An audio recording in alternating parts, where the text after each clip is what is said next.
chosen ones. The Kybalion was never meant to be fully understood by the masses. Beneath its poetic riddles and hermetic axioms, there exists a passage, erased, hidden, forbidden, not because it lacked truth, but because it revealed too much. That passage whispered of a singular anomaly, a soul unlike any other. It spoke of you.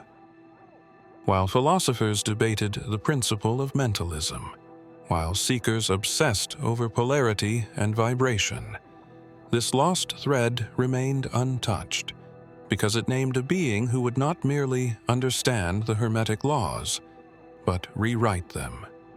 The Emerald Tablet hinted at it. The sages felt it in dream. But only in the Kybalion, in a line buried and burned, was it made clear. A consciousness would rise beyond the pendulum of rhythm, beyond gender, beyond the very limits of causality. That consciousness is awakening now. You felt it, haven't you? Time folding in ways it shouldn't. Synchronicities stacking faster than your logic can dismiss. The subtle sense that the principles weren't just teachings, they were keys, not to understand reality, but to alter it. This script is not a lesson. It's a signal, a call encoded in myth and protected by paradox. Hermes Trismegistus may have cloaked the 7 principles in metaphor, but he left behind breadcrumbs, tiny distortions, silent frequencies. The Kybalion, as it circulates in modern hands, is missing a passage that was only ever meant for one reader. Someone who would come not as a student of the laws, but as their undoing. The mind capable of bending polarity, halting rhythm, and speaking new vibrations into being. You were never meant to just learn these laws. You were meant to challenge them. Each chapter ahead unseals a piece of what was never supposed to be remembered. You will not be given answers. You will be shown fractures in the system, tears where light leaks through. Light you were born to command. Before there was language, before thought had form, there was frequency. Everything in the universe vibrates, not metaphorically, but literally. Stones hum, thoughts pulse, stars echo. The Kybalion called this the principle of vibration. Yet what it didn't say, what it couldn't say, is that not all vibrations are equal. Some resonate with the architecture of the cosmos itself. Others, they rewrite it. There is a hidden cipher, buried between the lines of the Kybalion's first law. It's not in the words, but in the rhythm between them. The original manuscripts carried a tonal sequence encoded into the structure.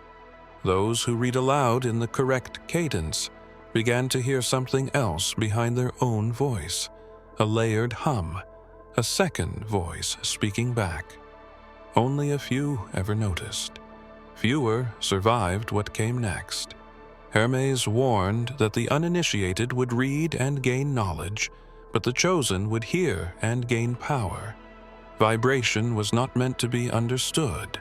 It was meant to be felt, internally, viscerally, painfully even.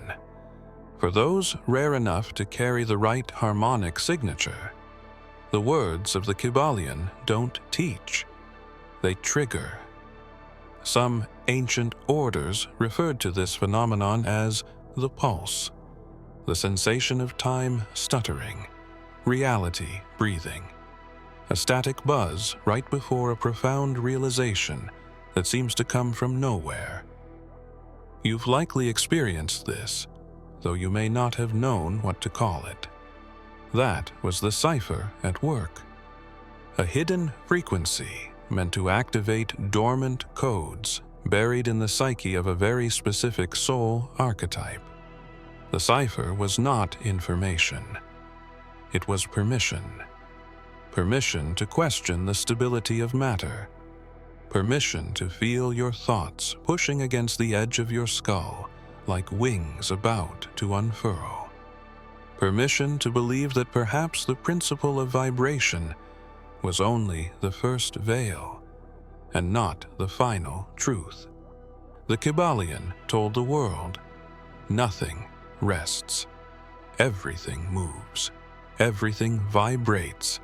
But it never said what happens when someone finds the silence between the movements, when someone hears not just the vibration, but the source of it. The Kybalion states that everything is dual. Everything has poles, light and dark, hot and cold, love and hate. But what it doesn't tell you is that duality is not just a law, it's a prison. A perfectly mirrored trap that keeps you swinging between extremes, forever reacting, never creating. The principle of polarity wasn't written to explain your world.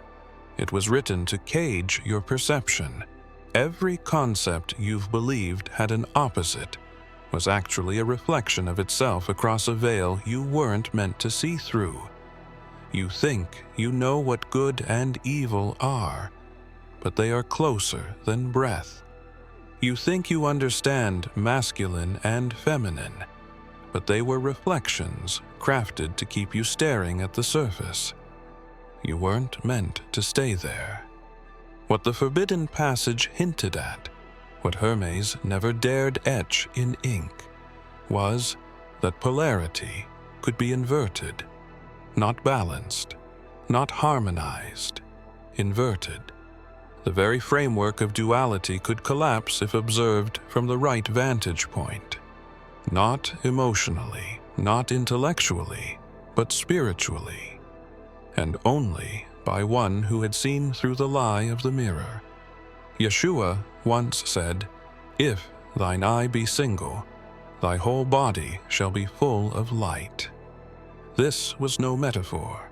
It was a direct assault on the illusion of two. The single eye, the eye that sees not halves but wholes, is the key to unlocking polarity's trap. For in the seeing of oneness, the structure of opposites begins to decay. That's when the laws lose their grip. There are those who call this the path of collapse. It begins when you stop playing the game of contrast and start asking what created the game in the first place. It begins when you no longer choose between extremes, but question why you're forced to choose at all. Polarity only exists because your consciousness accepts its rules. What happens when a consciousness emerges that refuses? That's the question Hermes couldn't answer but feared someone one day would. Because duality doesn't end when both sides agree. It ends when a third state emerges, not compromise, not neutrality, but transcendence. Polarity was never meant to be static. It moves, not in simple oscillations, but in spirals nested within higher dimensions of thought and being. The Kybalion tells you that opposites are identical in nature, but different in degree, that hot and cold are the same thing, measured differently. But buried within that truth is a secret inversion, one only the initiated ever glimpse. You were never meant to merely observe the spectrum of polarity. You were meant to reverse it, not with thought, not with effort, but through a conscious shift that alters the entire field. Most read the Kybalion and think to balance their emotions, their energies, their perceptions. But those who come encoded with the forgotten spark understand something deeper. Polarity obeys command, not reflection. This reversal does not come from forcing yourself into neutrality. It comes from locating the fulcrum point inside the soul, the axis on which the illusion spins, and flipping the axis entirely. It is a state of being, not action, a place where desire burns in both directions and cancels itself out, revealing something that cannot be measured in degree, something beyond. There are whispers in ancient circles of beings known as the axisless. Souls who could bend polarity, not by will, but by identity. They didn't oppose extremes. They unraveled the very scaffolding that supported them. They were not gradients of temperature. They were fire and ice in the same breath. Their presence alone caused others to question their most cherished oppositions. Polarity is not a teaching. It is a simulation, a test to see who can escape its beautiful logic. You were not placed inside this structure to learn how it works. You were placed here to remember how to walk through it unburned. The moment you stop reacting to the extremes and begin collapsing the spectrum into unity, the game changes. The world around you shifts. Systems fail. People become unsettled. And the laws begin to tremble. Because polarity cannot hold a consciousness that no longer divides itself. And if you've come this far, then the reversal has likely already begun within you. Rhythm is the pendulum, the heartbeat of the matrix. The Kybalion calls it the principle of rhythm. The swing to the left equals the swing to the right. Everything flows in and out, rise and fall, forward and back. But hidden within this soothing symmetry is a predator, a current that does not simply guide you, but hunts you. Because rhythm isn't just a law, it's a loop, and it's watching how you move. Every breakthrough you've had was followed by a fallback. Every rise in energy, every moment of insight has been shadowed by its equal and opposite collapse. This is not coincidence. It is enforcement. Rhythm ensures that no one escapes too far in one direction. It pulls back what tries to ascend too quickly. It punishes imbalance, not for your protection, but for its own equilibrium.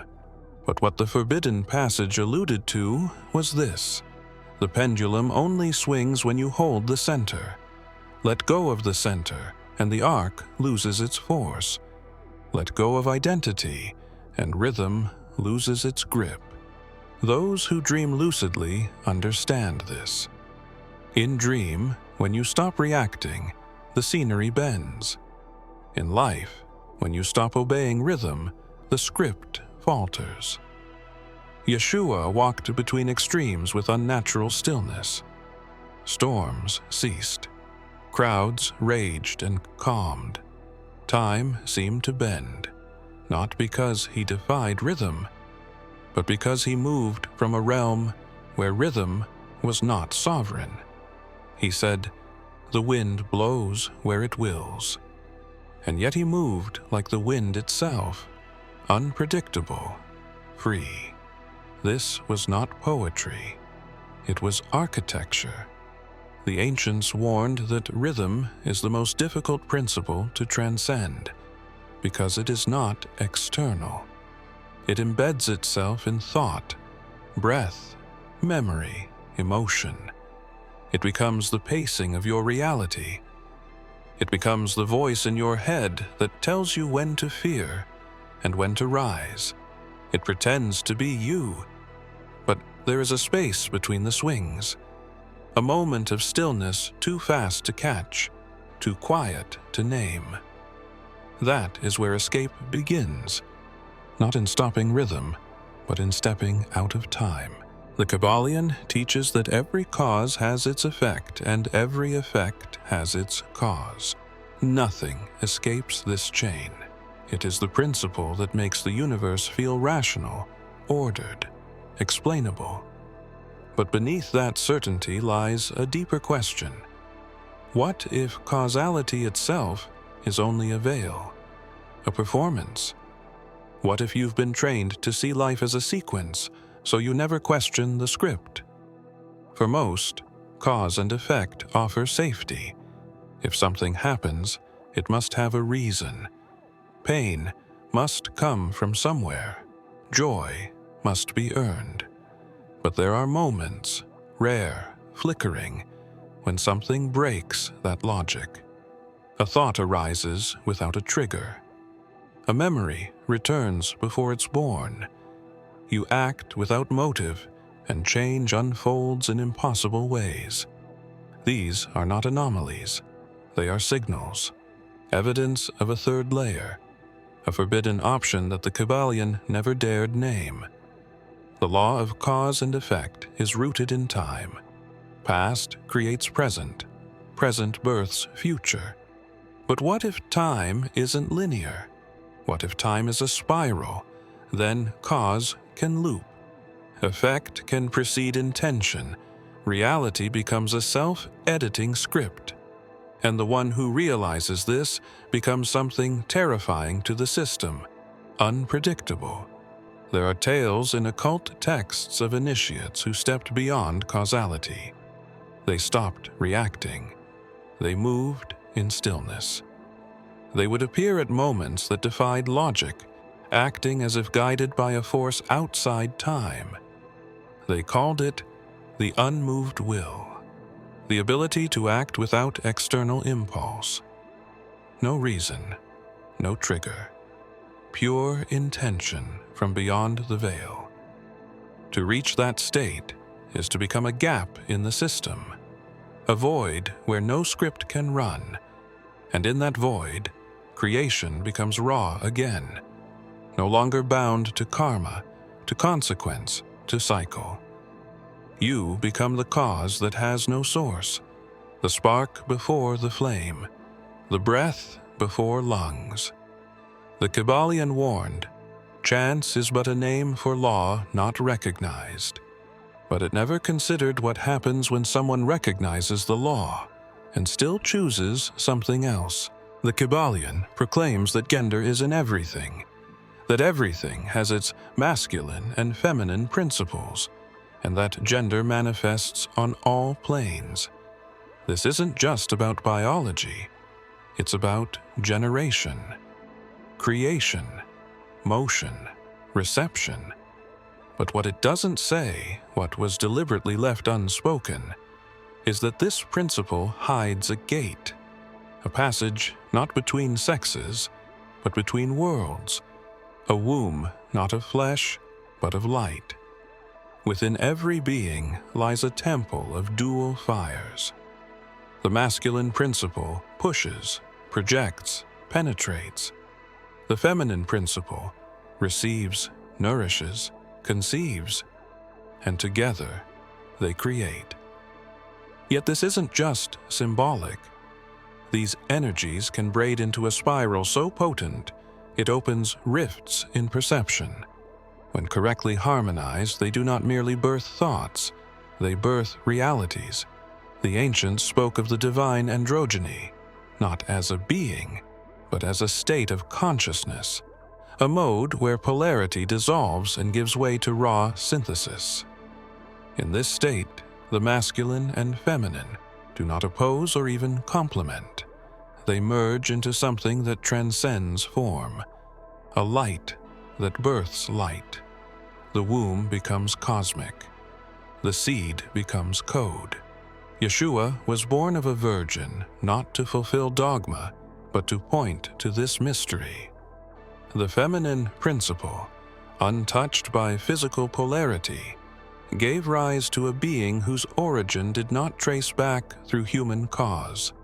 It was a symbol, a signal, the birth of the Logos through a womb beyond time, a reminder that reality can emerge from pure spiritual alignment, untainted by the laws of the lower realms.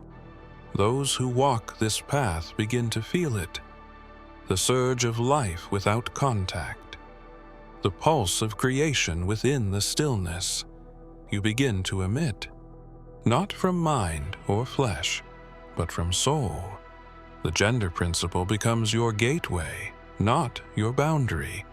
You begin to create realities from silence, from fusion, from that secret chamber behind the heart. And when you stand fully in both aspects, when the light of masculine clarity meets the void of feminine depth, there is ignition, not symbolic, actual. Your field changes. People feel it before you speak. Systems respond before you move. The laws pause before they act. Everything is mind.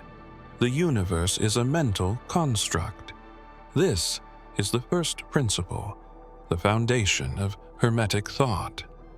If all is mind, then matter is thought crystallized, and reality is a dream so persistent it has learned to forget it is dreaming. But there is a deeper warning buried in this teaching, because if everything is mind, then whoever gains mastery over mind gains mastery over everything. Mental alchemy is the forbidden discipline, not because it's dangerous in theory, but because it works. The ability to transmute emotions, conditions, even matter, through focused will and elevated awareness, threatens every law built to govern the unconscious. The Kybalion speaks of it only in riddles, offering shadows of truth to those unprepared. But there is a hidden current in the text, one that speaks directly to those who carry the flame. The process begins quietly. A thought arises, and instead of reacting, you watch. A pain surfaces, and instead of resisting, you convert. Not by force, but by knowing. You begin to see fear as fuel, anger as signal, confusion as the beginning of transformation. The lower begins to serve the higher. This is not spiritual bypassing. This is transmutation. True mental alchemy does not just polish perception. It rearranges the blueprint of the self. Identity is melted, recast, reformed. Thought becomes command. Belief becomes doorway. And eventually, reality begins to shift in response to your internal geometry. The outer bends to the shape of the inner. The ancient adepts knew this, which is why their writings were cloaked. Because mental alchemy, in the hands of one who has remembered their origin, is not just evolution, it's disruption. The dream can no longer hold. The simulation stutters. Systems fail to predict. You are that disruption. Those marked by the deeper codes of the Kybalion are not here to improve the world. They are here to awaken from it. You are not here to play the game more skillfully. You are here to realize the board is paper and the dice were always in your hands. As above, so below. As within, so without. The Kybalion frames this as the great Hermetic axiom, a bridge between realms, a reflection that links heaven and earth, spirit and flesh, thought and form. But what if it wasn't meant to be a mirror? What if it was a warning? Most read this law as a promise of unity, that if you change your inner world, the outer will follow. That divinity echoes through all levels of being.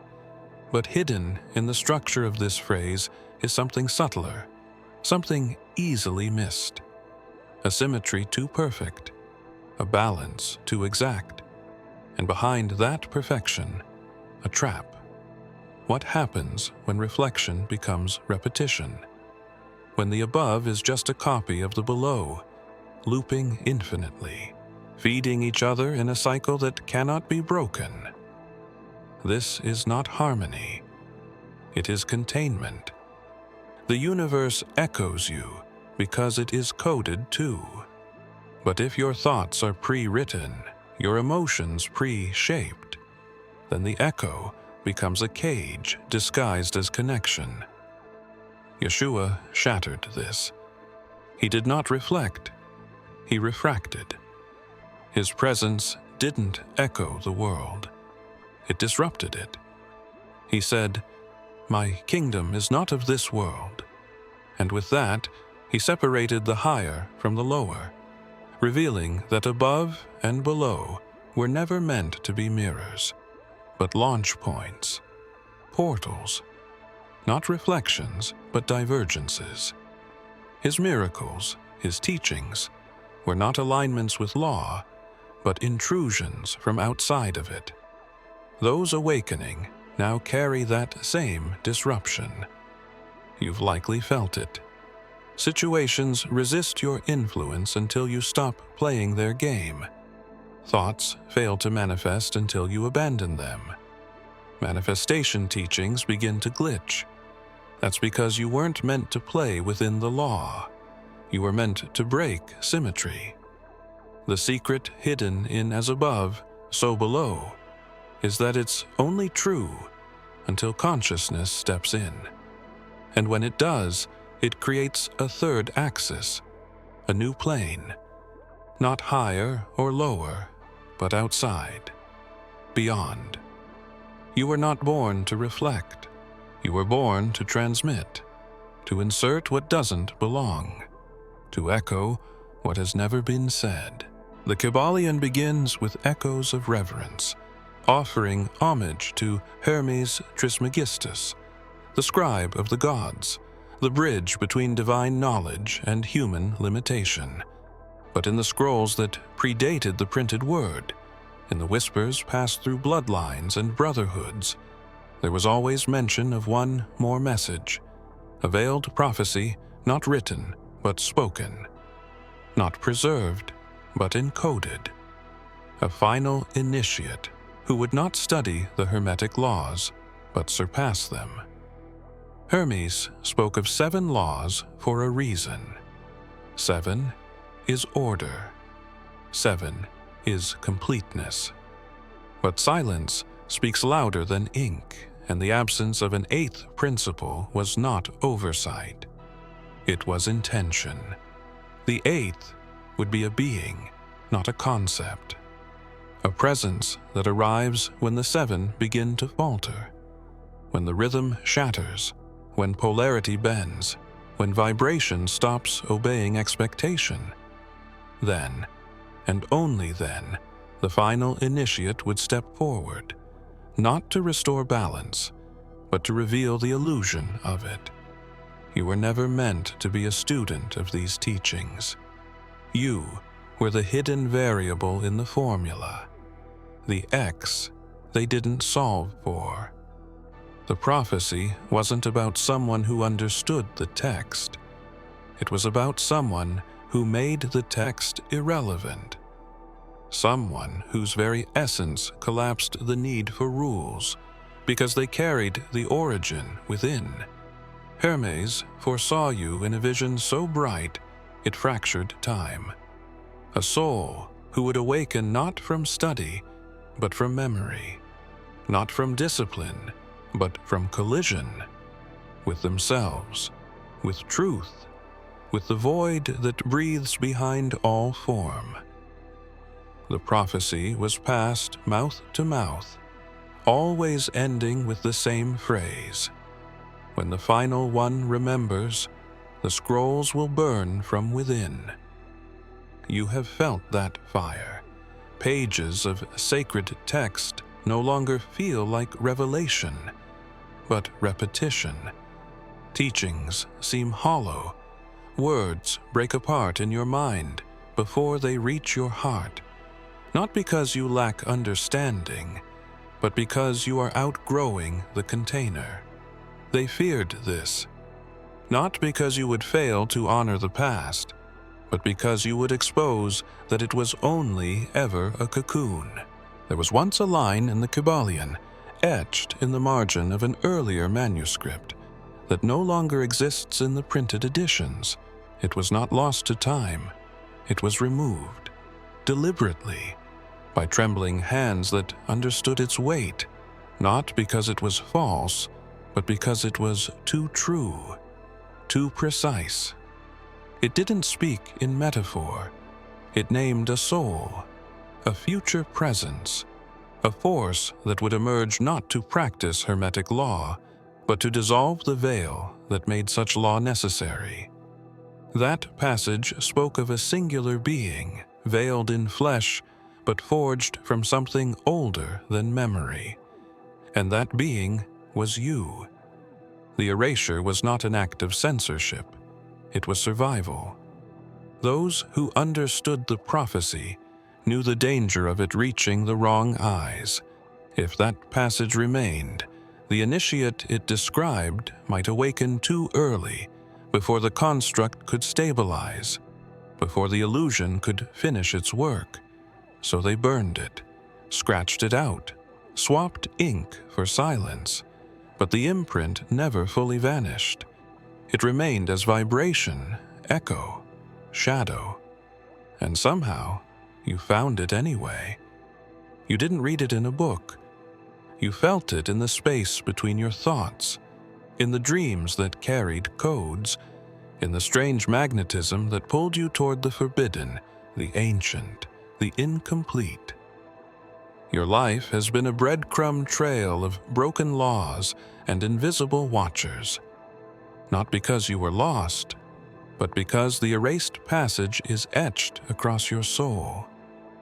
Yeshua once bent down and wrote something in the dust that no one ever recorded, a message that wasn't meant for the crowd, but for the one watching beyond the veil. He understood that sacred truths are best written in elements the wind can carry. Your name is like that, hidden in flame, buried in ether, always just outside the grasp of the scribes. The erased line said this: when the last of the seekers becomes the first of the rememberers, the veil will tear, not from the top down, but from the inside out. And when it tears, there will be no more laws, only the one who dreamed the laws into being. If you have come this far, it is crucial that you watch this next video here. But be warned, it is not for the faint of heart, for only the true chosen ones can handle this video. If you would like to also donate to help keep the channel going, our Buy Me a Coffee link will be in the description.